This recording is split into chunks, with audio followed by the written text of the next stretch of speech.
for you tonight on the International Baccalaureate. I'm Diploma and I am the director of high school.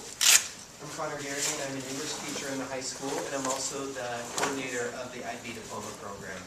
So tonight's objective is for us to provide an overview for you and to look at a status update, a very brief status update. Tonight is not, and all other information nights, same thing, have not been designed to address specific questions. And the reason is that the International Baccalaureate program is very, very complex.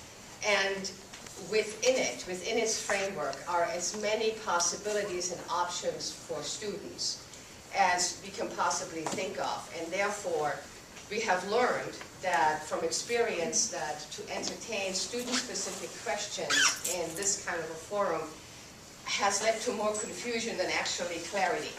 And so we just have become pretty adept in having a comprehensive overview and invite you then to write down your student-specific questions if you have one at this point. And if not, that's okay too. So I just wanted to give you an overview of this presentation, where we're going, what we'll be covering today. We'll start off by looking at the IB mission statement. We'll look at the learner profile, which is a really important part of the overall program. They're really the learner outcomes of the program, so we'll look at those. We'll look at the essential IB philosophies, educational, pedagogical philosophies that are really at the heart of the overall program. We'll look at curriculum routes. So, and I'll say this again, the IB Diploma program is one of 3 curriculum routes for your daughter to choose. And so we'll address that. One of the routes is the IB Diploma. And so we'll talk about what the requirements are to earn that IB Diploma. In the IB, there's very specific assessments. So I want to go over the different types of IB assessments and the rationale for them. One of the IB Diploma requirements is called really the core of the program. And in the core of the program, there's the Theory of Knowledge course, the Creativity Action Service requirements, and the Extended Essay requirements. So any overview of IB really needs to introduce those 3 components for you. So we'll do that as well. We'll go over the actual curriculum, the courses. What are the required courses? And then which of these courses is Forest Ridge offering? And when we get there, I just would like you to remember that these are what we're currently offering, and they may change by the time your daughter is in the program if she chooses it. Okay, so this is the mission statement. I would just like to read some highlights of the mission statement to you. I just ask you to reflect on whether or not you believe in these values, whether or not they sound like anything you've ever heard before, and whether or not they compare to Forest Ridge and the Forest Ridge mission and the goals and criteria. Okay, so the mission of IB says that the International Baccalaureate aims to develop inquiring, knowledgeable, and caring young people who help to create a better and more peaceful world through intercultural understanding and respect. And then at the bottom here, these programs, and the diploma program is what we have, encourage students across the world to become active, compassionate, and lifelong learners who understand that other people, with their differences, can also be right.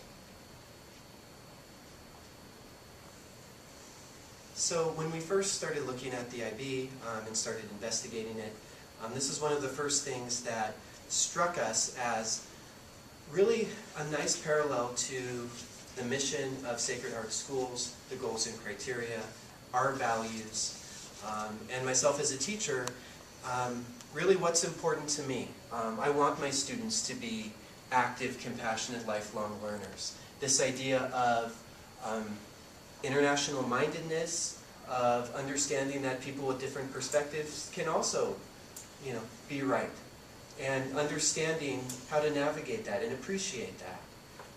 Caring, compassionate, These are beautiful values and really at the heart of our program already. So the overlap between this and our mission really was one of the first things we saw. The learner profile takes a closer look at the student characteristics that we would like to see. And so the learner profile cites the inquirers, the students who are knowledgeable, who are thinkers and communicators. We expect them to be principled, to be open-minded, to be caring, risk-takers, balanced, and reflective. That is very similar to our goals and criteria. Principled, for instance, we ask that our students act with integrity. We do that when we ask them to sign a student honor code. We ask for their integrity and for integrity and personal integrity to be a value. When we talk about Goal 5 and wise freedom, which is everyone's favorite, we do talk about risk takers because there is a certain amount of risk taking involved in Goal 5. And the whole concept is for a Sacred Heart education to be surrounding that student with care and nurturing and guidance so she can take these risks in a safe environment and make these wise choices. And then to be reflective if maybe not all the choices did quite turn out the way she thought they might.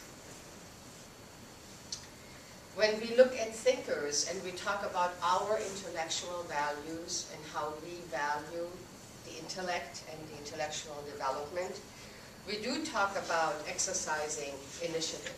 We expect our students to exercise initiative. We have a tagline that says, giving girls their voice. That is exercising initiative. And so, interestingly enough, the IB explains that as the thinker being someone who applies critical thinking skills and exercises initiative in approaching complex problems.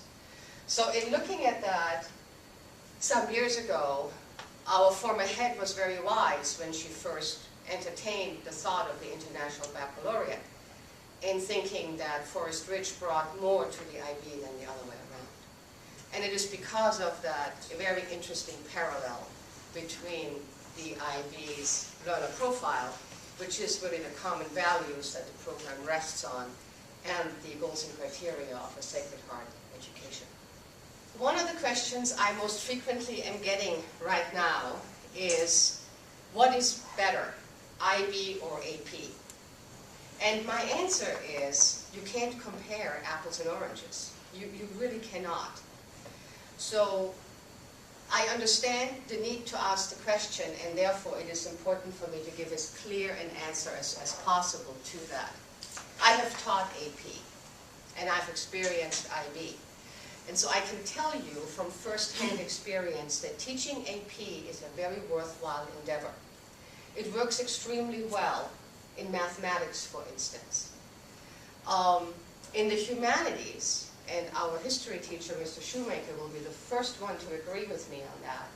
And in the sciences, where there needs to be more room for exploration or in-depth research, AP restricts because it does not allow for that, because the teacher has such a limited time to teach a very vast body of knowledge to a specific test that comes about 7 months later. Forest Ridge was never an AP school. There are very few AP classes that we have in the high school. Interestingly enough, we have students who take Sister O'Day's junior English class and sit for the AP exam. We don't offer AP English. Sister O'Day would never teach AP English. But they do really, really well because they have learned from her how to think, but they come out of it saying, I don't ever want to do this again. This test never allowed me to really show what I know. We are not an AP school per se, similar to our colleagues at Lakeside. Lakeside doesn't offer a single AP class. It is not in their philosophy, because we believe that learning is over process and progress, and that learning takes time. And the AP, just simply by its less than 1 year approach, doesn't give that time. Nobody is saying it's a bad program. It's just not what we do and how we teach. The IB appealed to us as an additional choice because it gives time. It gives 2 years for a subject matter. Students learn over the 11th and 12th grade year. So just to step back for a minute, there are 3 IB programs. One is called the Primary Years Program, that is for elementary schools. One is called the Middle Years Program, and it is one of the most fast-growing branches of the IB currently. It's for middle school. And the Diploma program for high school. The Diploma program for high school is for 11th and 12th grade only. And the understanding is that by 11th grade, a student is looking outward and has an idea of where she might want to go. And at the same time, the IB, by its setup of classes and curriculum requirements, does not let her go just in one direction. The IB believes in the whole child and the whole education, which is why service is such an integral part. Another thing we have in common. So an 11th grader has a pretty good idea if she wants to really focus more on biology or art, or more on chemistry or physics. A 9th grader would not, and I wouldn't expect that. I wouldn't want that. I would want them to be very open to education and getting a baseline high school knowledge. So the IB program begins in 11th grade. It goes over 2 years. It is depth over breadth. We were amazed and delighted to learn that the IB English program uses very similar texts and authors to what we had been using, but fewer. The idea is to go further into depth. Sister O'Day was just thrilled. As long as there was Shakespeare, we were good. It is a holistic view of education. It is international-minded. Exchange has not gone away. Exchange is very much a part of who we are. We are a leading school in the Sacred Heart Network, and the high school is Exchange, and it remains that way. And it fits very nicely with the international mindedness of the IB. I have heard of students who take IB classes and then go someplace else to sit for an AP exam because that's what they desire to do and they do well. I'm not surprised that they do well. I would not advocate that. The IB is not about getting college credit, it's about learning.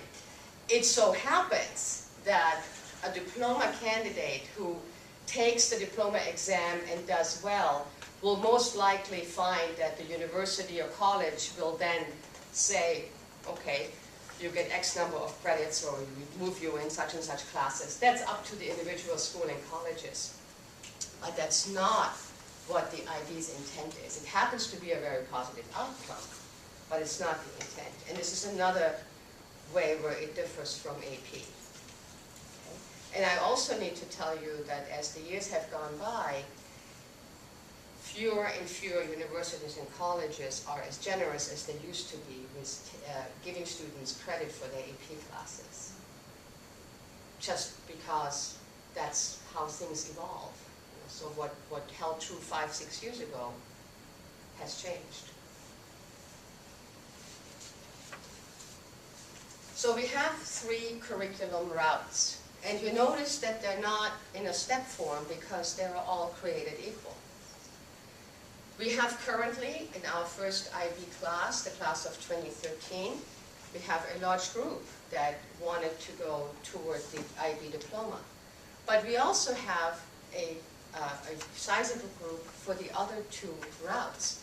And currently, we are checking in with our IB candidates and everyone else in the 11th grade, and we're reminding them that at any given time, they can move from this side over to this side. And some are actually thinking about that, and they're thinking about it with this reasoning. I think I would like to take one other elective, and this is one way how this fits into my schedule. I think I don't want that much emphasis in this area. I want to shift my emphasis. That's an educated learner. That is a young woman sitting down with me and Mr. Garrity and making some very wise decisions based on her academic and life preferences. And we celebrate that. So let me just explain what each of these means. So the IB Diploma, I'll go over the requirements for that. That's the bulk of the rest of the presentation. We'll focus on the IB Diploma. IB Certificate, the name that they're introducing now for this is IB Diploma Courses Student. Okay, yeah, that's a mouthful, isn't it? What it means is that you're not going for the full diploma, but you're taking some IB classes and then some classes that your school offers. Okay, so on the right we have the full diploma, which I'll get into. In the middle we're having some Forest Ridge classes, some IB classes, and then on the other side it's just Forest Ridge classes. Corolla and Audrey Throkeld are meeting with the families of the sophomores, the parents and students, and having a conversation with them about, you know, really where their interest is here. You know, you have some options. What plays into your skills, your interests, your learning styles?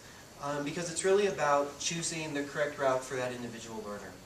There's no pressure, there's no expectation, except to really making a reflective and informed decision that's best for that student.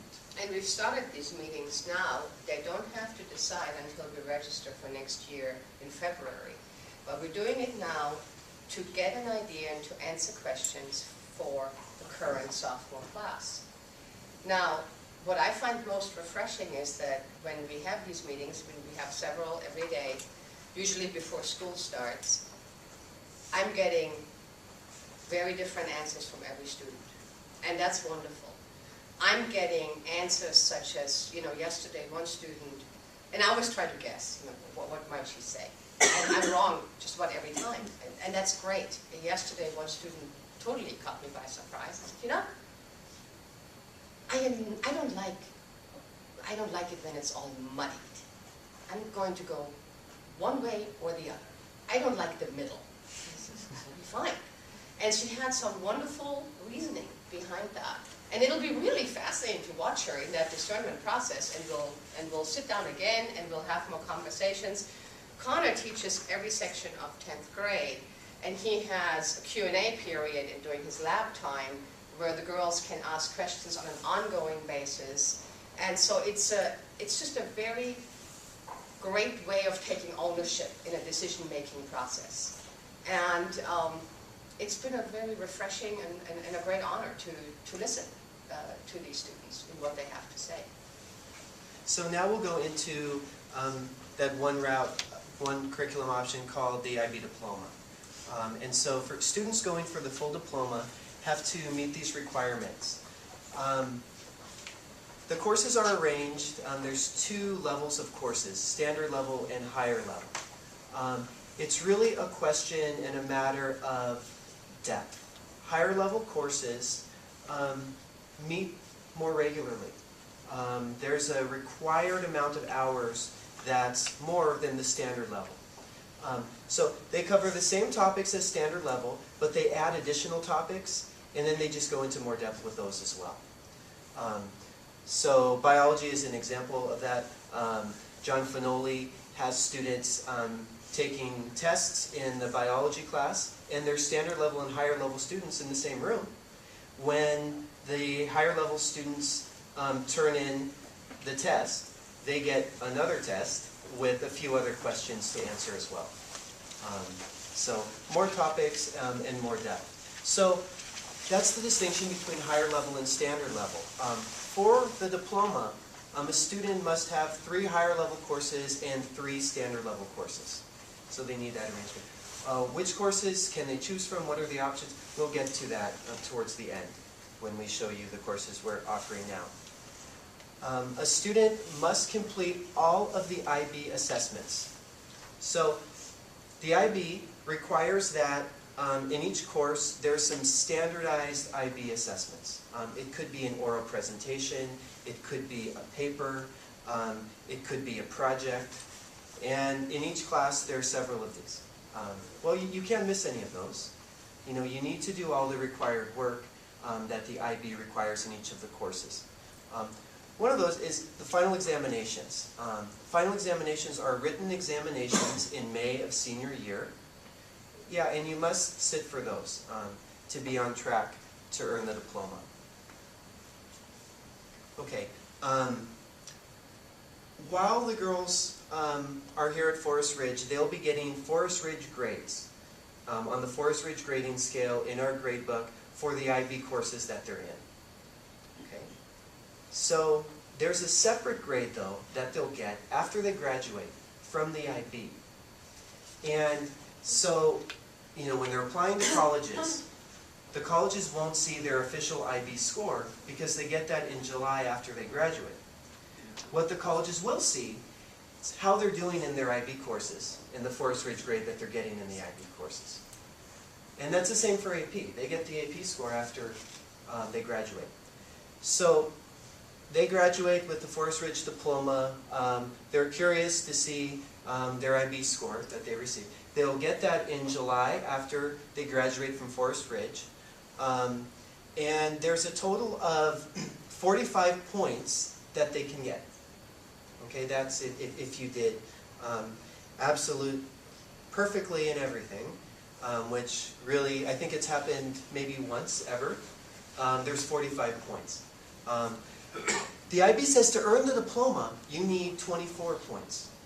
So you can see there that there's a large window and a wonderful window for the students to earn the diploma. So it's 7 points in each subject. Okay, so you can earn 7 points in each subject.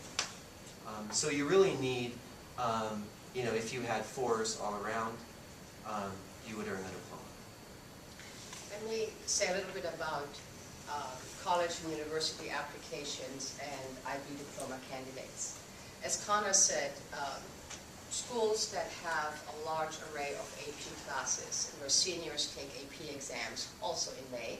Typically all these things happen at the beginning of May, and the dates are decided by the College Board. Those students don't receive their AP scores until July or August. They're already just about getting ready to move into their first dorm room and getting to know their roommate, and those scores arrive. What's important to remember is the same timeline applies to IB. And in the IB case, then a college admissions office sees on the transcript the courses the student took. And the colleges understand that, of course, the results of a diploma candidate's exam won't be in for several more months to come. But what they see is that the student took some IB courses, Forest Ridge courses, all IB courses, all Forest Ridge courses, and it is submitted with the Forest Ridge school profile. That school profile is incredibly, incredibly important. I had an interesting, just as a quick aside, interesting conversation this afternoon with Mark Perotti. He just got back from a College Board workshop or meeting and shared with me that a greater and greater emphasis is being placed on the personal letters of recommendations that college counselors write about each student. Because, you know, the colleges are looking for ways to really get to know this student. And it's a very, very, very short window of minutes that an admission officer looks at a file. So that letter is very important. And I reflected on that, and Mark said, you know, aren't we fortunate that we actually have people who go out of their way to get to know our students, get to know them from the minute they enter high school, and then can write about them. And when I read some of those letters that go into our seniors' files, that are written by the college counseling department, you know, they get my attention. And that's the whole point, that this letter writer knows something about that student that nobody else does, and that catches the admissions officer's eye. And then you put in the grades, and you put in the school profile, and the student's choice of academics, and typically in the letter, it shows why the student took the road she did. particularly artistic, emphasis on the fine and performing arts, emphasis on the sciences, emphasis on the humanities, whatever it may be. Okay, so when you're thinking about the IB diploma and not getting those results until late in the summer, that is not atypical, that is the norm. And colleges don't look for those results, they look for the big picture. And the final requirement is just completing all those aspects of the core, the extended essay, the CAS requirements, and the theory of knowledge requirements. And I'll go over those. In the IB, there's two types of assessments. There's internal assessments and external assessments. Now, keep in mind that these are official IB assessments, right? The teacher can give a quiz, can give a paper, can give a test to supplement, of course, and track the student progress, but these are the official required IB assessments. I'll just go over them briefly to show you the difference. Internal assessments are where, the IB says in the guide for the teacher, okay, you need to assign this project or this type of paper. It needs to be done at about this time in their 2-year program. And you know what? Here's a rubric for you to use that's very detailed, several pages long, for you to grade the student, along some very clear guidelines and descriptors. Okay, so that's actually graded. The internal ones are actually graded by the Forest Ridge teachers using this IB rubric.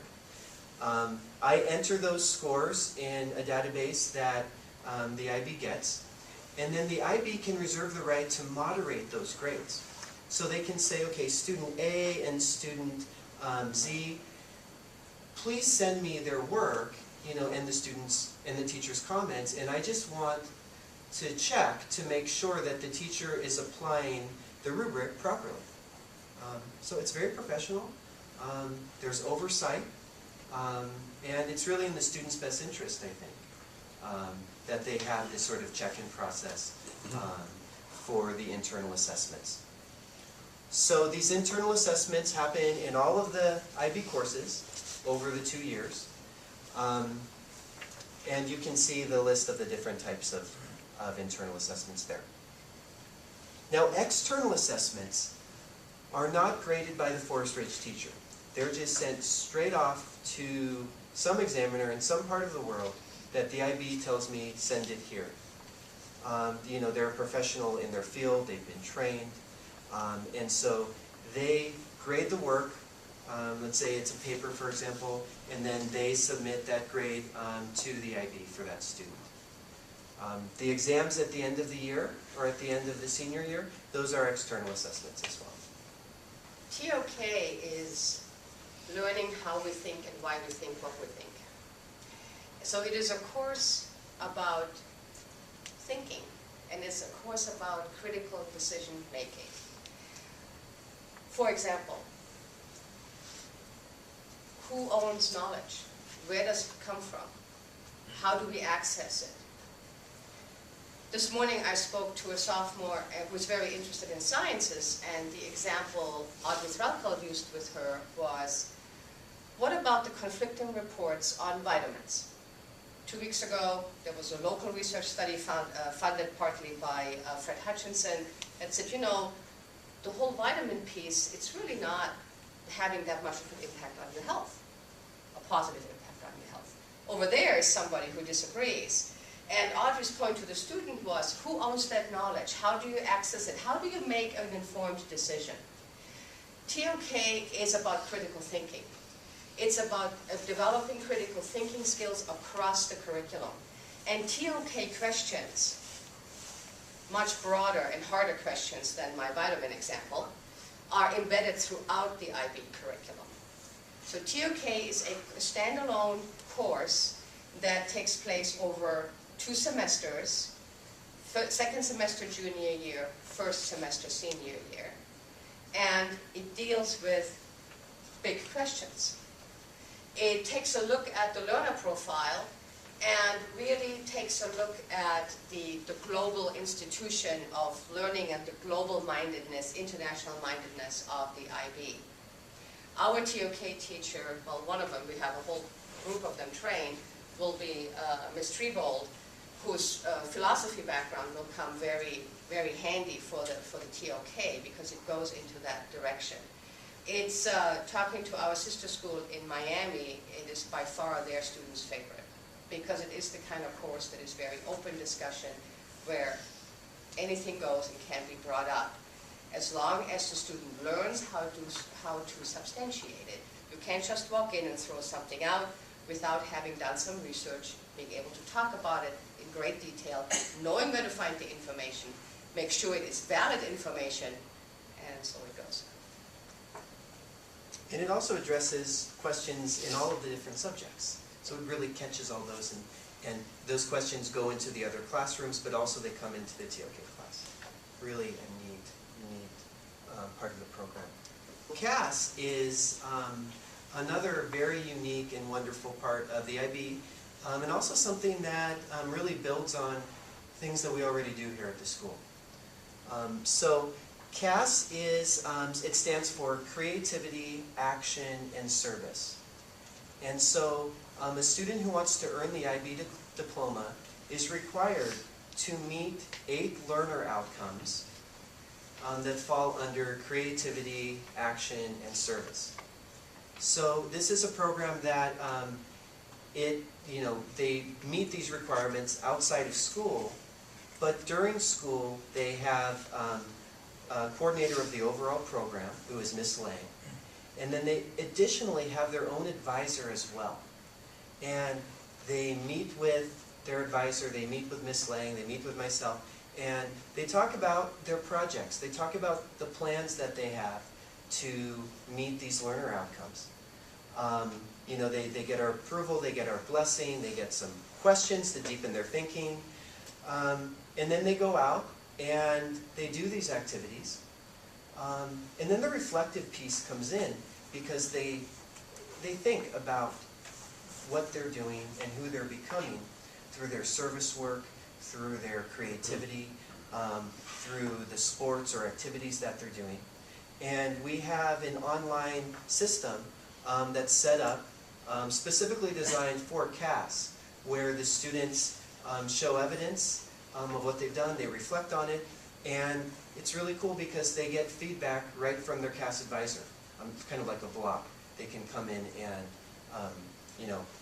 interact with them there as well. We already require service, and you know that. Our 10th graders spent the second semester of their religion class going to service once a week. In the upper classes, we require students currently to chart their own hours.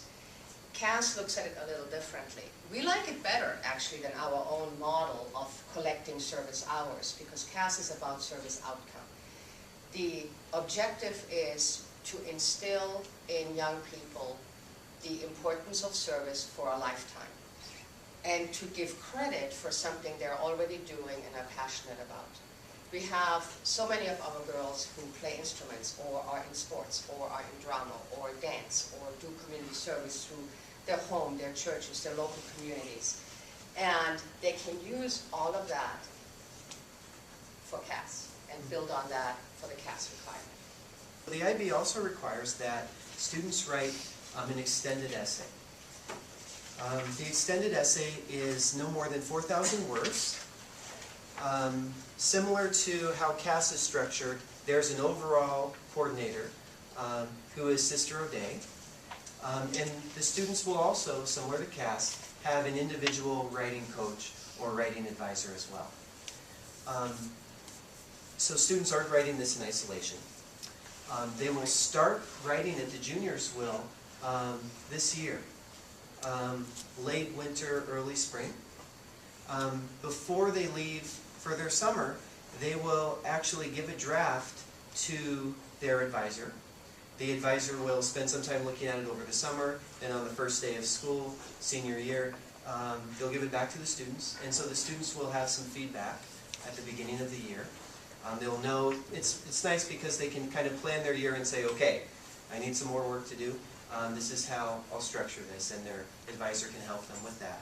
And then it's due in April, so they have most of the year to write it as well. In many ways, it's very, very similar to the senior seminar paper requirement that we currently have, which is also a long paper with an advisor, but there are some distinct differences.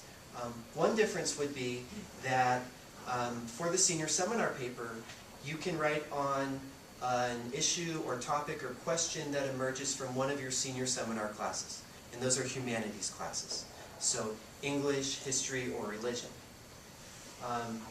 Now, with the extended essay, you can write on any of your IB subjects. So you can have an art paper, you can have a math paper or a science paper. And over the years, I've heard that students have wanted to sort of do that with a seminar paper, but this really allows for that to happen. Another difference that I think makes this unique and special is that it is spread out over a longer period of time. And with good time management skills and an advisor that will help them along the way with check-ins, I think that benefits the students rather than just cramming it into a few months. The other difference is that there is more than one advisor. Senior seminar paper has one advisor who meets with students 3 times, is it, during the writing of the paper? I believe that's right.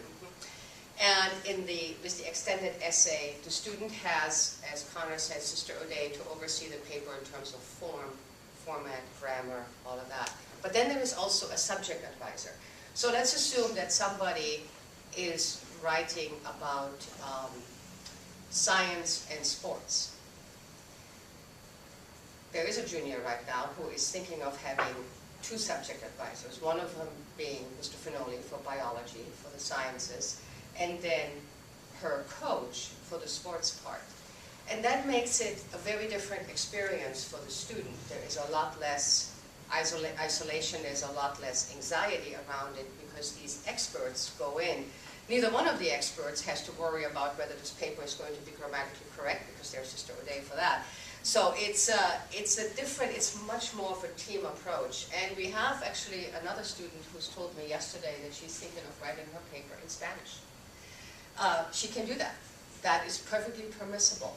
And with her knowledge of Spanish, which is just about native ability, she's welcome to do that. And so one of the Spanish teachers is one of her advisors, obviously. Those are freedoms that our students have not had before, those kinds of options. And again, those are options, and they don't appeal to everybody. And that's important too. Well, for some students, that's just too much freedom, and they'd much rather go with senior seminar out of the Matteo Ricci Institute at Seattle University and the humanities approach. That's perfect for them. And isn't it great that they have those opportunities and those options? This really brings everything together that we've been talking about. This is the famous IB hexagon for the diploma program that maybe you've seen before. You can see in the design here that inside the hexagon, we have the core that we just went over. So it's at the heart of the program. It's holding everything together. There it is. It's essential. And then making up the hexagon, we have different groups. And these are really the subject groupings that IB has created. So we have the students' native language. We have the second language. We have, it's called Individuals and Societies, and there's several different courses offered here. We're offering history for that. There's the experimental sciences in 4. There's a math and computer science group, and then there's a group for the arts. And so here's what IB requires for the diploma. You have to take a class from groups 1 through 5. Okay? So as you know, there's 3 SL and 3 HL. So there's one other class you have to pick up. You could take a class from group 6, the arts, or you could go and you could say, okay, I would like to take an extra science class. Okay? So that would be the other option for that last, that 6th course. Thinking of that hexagon, here are the offerings for the different groups. In group 1, English higher level.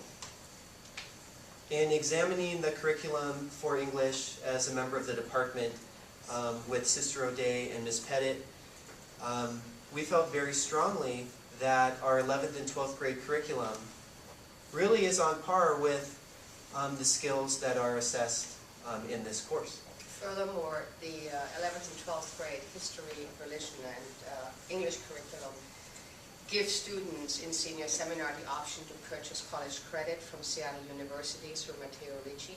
So we know for a fact that for the past 15 years, these courses have operated at that kind of level. And so it was a given that we would not change that and we would have English and history at higher level only.